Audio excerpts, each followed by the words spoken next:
ГАИ рассчитывает получить право полного надзора над качеством обучения в российских автошколах. Сейчас полномочия принадлежат Рособорнадзору. О статистике сдачи экзаменов в Якутске расскажет Анастасия Данилова.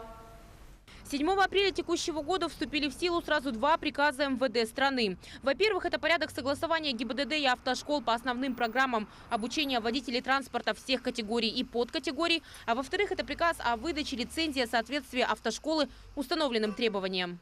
Приказом установлен срок действия заключения, который выдает госавтоинспекция, 5 лет с даты выдачи. Кроме того, установлены исчерпывающие перечни оснований для отказа в согласовании программ и отказа в проведении обследования учебно-материальной базы.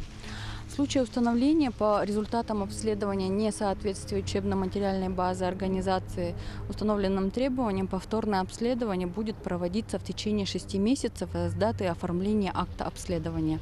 Однако вступление в силу приказов МВД не требует массовой замены ранее выданных заключений. Они проводятся только в случаях истечения срока действия ранее выданной лицензии, обучения по новым программам на другие категории, а также при смене места обучения.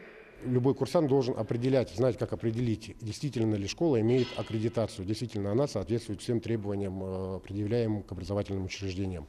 Проверить это достаточно легко. Просто в интернете нужно набрать официальный сайт ГИБДД, перейти в наш регион, Республика Саха-Якутия, и там будет маленькая ссылка автошколы, где идет перечень тех автошкол, которые имеют аккредитацию, которые имеют право обучать на территории нашей республики.